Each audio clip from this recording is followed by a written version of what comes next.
तो नमस्कार दोस्तों, स्वागत है आप सभी का। हम बात करेंगे एसएससी सीजीएल सीएचएसएल के एग्जाम आ चुके हैं। बाकी एसएससी जीडी और एमटीएस और सीपीओ के भी हम एक पैटर्न के हिसाब से चलेंगे। तो हम 30 डेज का एक स्ट्रेटेजी बना के चलते हैं। तो डे वन में हम कुछ करेंगे, थोड़ा थोड़ा देख लेते हैं, एक्सप्लेन करेंगे हम धीरे धीरे। ठीक है, तो हम पहली बात करते हैं। तो इंग्लिश की हम बात जब करते हैं तो इसमें जो लिखा है द प्राइस ऑफ टमाटोज, जब आपका दोस्तों बेसिकली प्राइस लिखा है तो आपका जो हैज है वो हैज ना रह के क्या हो जाएगा, हैव हो जाएगा। ठीक है, हैव हो जाएगा। फिर हम बात करते हैं the JK administration has withdrew. Has जब ये आता है, ये पता है आपको परफेक्ट फॉर्म है। परफेक्ट फॉर्म में विड्रू क्या हो जाएगा आपका, विड्रॉन हो जाएगा।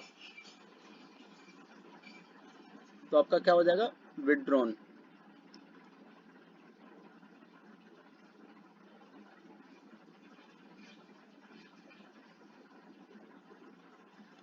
तो हम बात करते हैं next. Plogging is a international trend and in which someone picking up. Picking नहीं आ सकता कभी, पिक्स अप, समवन पिक्स। देखिए पिक तो नॉर्मल फॉर्म है और एस इसलिए आया क्योंकि सिंगुलर पर्सन को डिनोट कर रहा है। फिर करते नेक्स्ट है हमारा note down my phone number in case you need to ring. देखिए यू नीड, यू के साथ हमेशा जो नीड आएगा वो प्लूरल फॉर्म की वर्ब आएगा, तो नीड आएगा, सिर्फ एस नहीं आएगा। ठीक है, either of two supervisor were suppose to be present at the site. जब भी ईदर की बात करते हैं तो हम एक को सिलेक्ट करते हैं, तो यहाँ पर वाज आएगा। ठीक है, अब हम बात करेंगे एवरेज, क्वांटिटेटिव एप्टीट्यूड में एवरेज की बात करेंगे, और जनरल अवेयरनेस में हरियन डायनेस्टी हो गई, और रीजनिंग में सीरीज हो गई। देखिए पहले हम जनरल अवेयरनेस का हरियन डायनेस्टी पढ़ लेते हैं। तो हरियन डायनेस्टी में 3 रूलर मेन थे। ठीक है, तो इसके जो फाउंडर थे वो आपके बिंबिसारा थे। ठीक है, वो पहले रूलर थे, और जब ये पहले रूलर थे तो आपके जो आपका कैपिटल था वो राजगिरे था, और जो इसके लास्ट रूलर थे वो उदयन थे। उदयन ने अपना मतलब जो कैपिटल था वो शिफ्ट करके चेंज कर दिया था। ठीक है, इसमें 3 आपके बने हैं, बिंबिसारा, बिंबिसारा, अजाशत्रु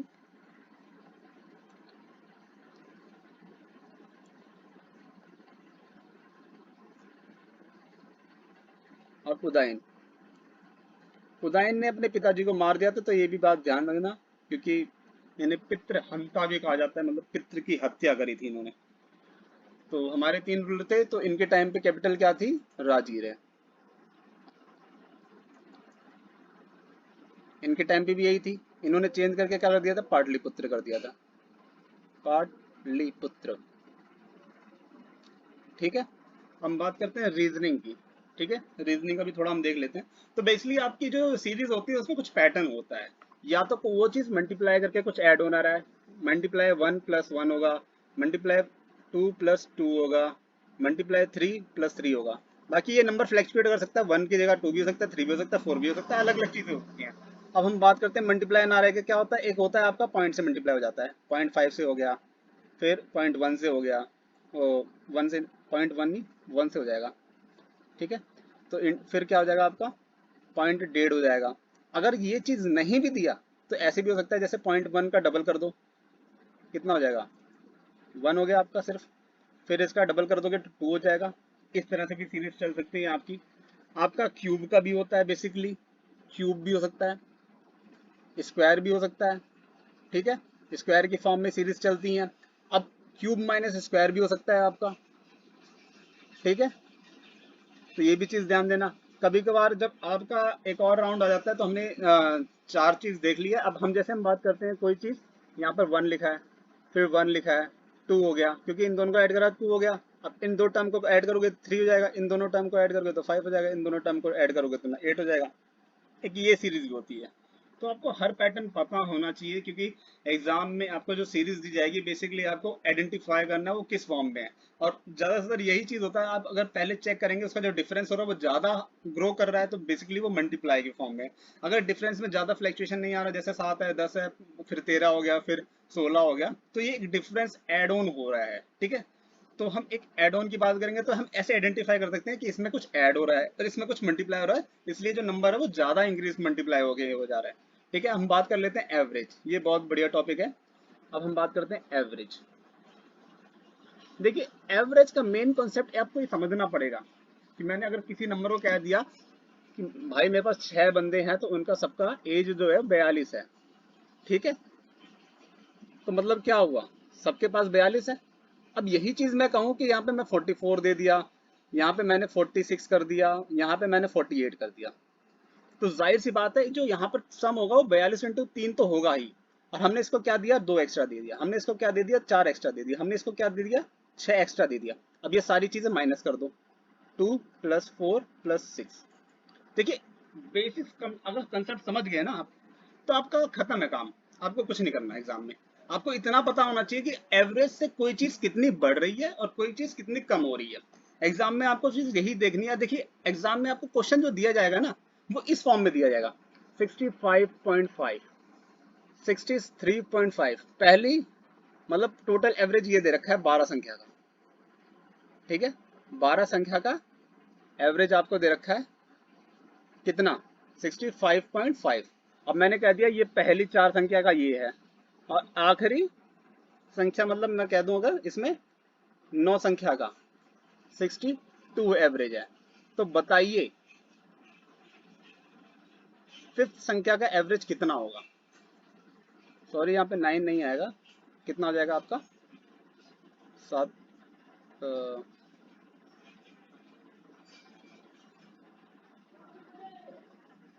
अगर मैं 9 ले लेता हूँ तो, हाँ ठीक है, हमारे पास कोई चीज एक्स्ट्रा बचेगी तो हम उसका नंबर काउंट करेंगे। जैसे हमारे पास ये टोटल सम 13 हो गया, मतलब एक नंबर इधर भी होगा, एक नंबर इधर भी होगा, ठीक है। तो यही चीज एग्जाम में हमें देखनी है, तो हम क्या करेंगे, हमें ये नहीं करना कि हम मल्टीप्लाई करेंगे, इसको 4 से कर दिया, इसको 9 से कर दिया, जो डिफरेंस आएगा उसमें ये होगा, अब हम इसको ऐड करेंगे, सब कुछ इतना काम नहीं करा जाता था। देखिए अब हम बात करते हैं, तो हम देख लेते हैं इसे कैसे सॉल्व किया जाएगा, ठीक है। तो जब अगर मैंने बात करी तो इसके पास कितना नंबर ज्यादा है, इसके पास कितना कम है, 4 × 2, 8 कम है, ठीक है। अब इसके पास कितना, पहली बात तो ये गलत हो गया है, यहाँ पर 62 नहीं आएगा, ये 60 अगर आप मान लो 66 मान लेते हो इसे, क्योंकि एक नंबर ज्यादा होगा एक कम होगा, तभी एवरेज बड़ा मिडल में आएगा। तो ये भी चीज एक आपको आइडेंटिफाई करनी है, अगर एग्जाम में दिया गया है 2 संख्या का एवरेज दिया गया है, तो वो उन दोनों के नंबर के बीच में होगा, ठीक है। तो यहाँ पर ये इतना कम हो गया। अब मैं बात करता हूँ यहाँ ये कितना ज्यादा है, 1.5 × इतना ज्यादा है, ठीक है। अब हम डिफरेंस देख लेंगे क्या है इसमें। अब पहले हम देख लेंगे हमारे पास जो डिजिट है वो ज्यादा है या कम है, ठीक है। तो हम बात कर लेते हैं, हमारे पास इधर कितना आ जाएगा आपका, 4.5 आ जाएगा, और इधर हमारे पास कितना आ जाएगा, 8 आ जाएगा, ठीक है। और जो एवरेज आएगा उसमें 65 में ऐड होके ही आएगा इनका डिफरेंस, ठीक है। अब इनका डिफरेंस कितना आ गया आपका, 3.5 आ गया।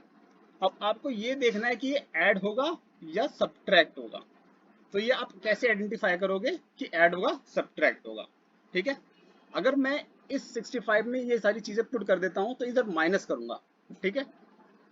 जैसे अगर मैं पूरा, देखिए आपको एक्सप्लेन करा जा रहा है, 65 जैसे हमारा ये हो गया 65.5 इंटू अगर मैं 12 करूं, ठीक है, इधर क्या होगा हमारा 65.5 -2 इंटू कितना हो गया आपके पास 4 हो गया, फिर हमने प्लस किया है 65.5 प्लस 0.5 इंटू 9 हो गया है, ठीक है।